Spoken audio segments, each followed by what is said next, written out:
மனசுக்குள்ள ஒரு குதூகலமான ஒரு எண்ணம், ஒரு ஆனந்தமான ஒரு எண்ணம், ஒரு மகிழ்ச்சியான ஒரு ஃபீலிங் இருக்கும்ல, அது உங்களுக்கு எப்படி ஒரு உணர்வை கொடுக்கும்? அந்த மாதிரி உணர்வு இந்த விதையை நம்ம மண்ணில் போட்டு புதைச்சி நல்லா உரம் போட்டு நல்லா தண்ணி ஊற்றி நல்லா பராமரித்து ஒரு செடியாகவோ மரமாகவோ ஆக்கி அது மூலிமா பலன் வந்துச்சு அப்படின்னாக்கா, இதெல்லாம் இந்த விதையை நீங்கள் கையில் வச்சுக்கிட்டு சிந்தனை பண்ணிக்கிட்டு இருக்கீங்க, யோசிச்சுக்கிட்டு இருக்கீங்க. ஆனால் நீங்கள் என்ன பண்ணுறீங்கன்னா, அந்த விதையை பத்திரமா வச்சுட்ருக்கீங்க. இதை இன்னும் சரியான சூழல் அமையலை, நாளைக்கு இந்த விதையை போடுவோம் அப்படின்னு.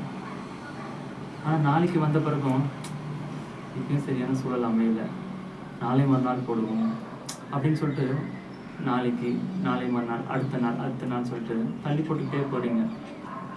அந்த விதைக்கும் ஒரு உயிர்னு ஒன்று இருக்கும். இத்தனை நாள் தான் இந்த விதைக்கு உயிர் இருக்கும் அப்படின்னு. ஆனால் அந்த விதையோட உயிர் நீ கையில் பத்திரமா வச்சுக்கிட்டே அந்த விதை தன்னோட உயிர் சக்தி, அதாவது உழைக்கும் தன்மையை அது இழந்துடுது. காலம் கடந்து போய் அதை நீங்கள் மண்ணுக்குள்ளே புதைச்சி வச்சு அது நீங்கள் எவ்வளோ உரம் போட்டாலும், எவ்வளோ தண்ணி ஊற்றினாலும், எவ்வளோ பத்திரமா பார்த்துக்கிட்டாலும் அது முளைக்காது, செடியாகாது, மரமாகாது, பூ பூக்காது, காய் காய்க்காது, கனி கொடுக்காது. இப்போது காலம் கடந்து போச்சு, அந்த விதையும் அழுகி போச்சு, காய்ஞ்சி போச்சு. இந்த விதையினால எந்த பலனுமே இல்லை. இப்போது நான் என்ன சொல்ல வரேன் அப்படின்னா, இந்த விதை இருக்குது பார்த்தீங்களா, இந்த விதை தான் நீங்கள் ஏதோ ஒரு விஷயத்தை பார்க்கும்போது நாமளும் இந்த மாதிரி பண்ணணும், நாமளும் இந்த மாதிரி செய்யணும்னு சொல்லிட்டு ஒரு மோட்டிவேஷன் உங்களுக்கு தோணும்.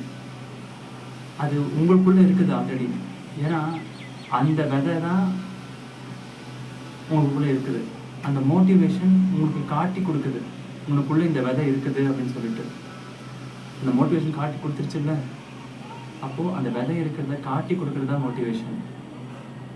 இப்போது அந்த விதையை மண்ணில் போட்டு பராமரித்து அதுக்கு உரம் போட்டு தண்ணி ஊற்றி நீங்கள் வளர்க்குறதுக்கு பார்த்தீங்களா, அது டிசிப்ளின்.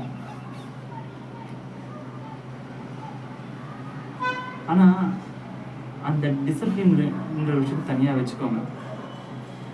இப்போ இந்த மோட்டிவேஷன் உங்களுக்கு என்ன கற்றுக் கொடுத்துச்சு, என்ன கொடுத்துச்சு அப்படின்னாக்கா, உங்களுக்குள்ள விதை இருக்குதுன்றதை காட்டி கொடுத்துருச்சு. டிசிப்ளின்ற விஷயம் என்ன பண்ணுச்சுனாக்கா, அதை தொடர்ந்து மண்ணுக்குள்ளே போடுறதுக்கு, அதுக்கு உரம் போடுறதுக்கு, தண்ணி ஊற்றுறதுக்கு அப்படின்ற விஷயத்தெல்லாம் டிசிப்ளின் பார்த்துக்கும், டிசிப்ளின். ஆனால் இந்த டிசிப்ளின் நமக்கு தெரியாது.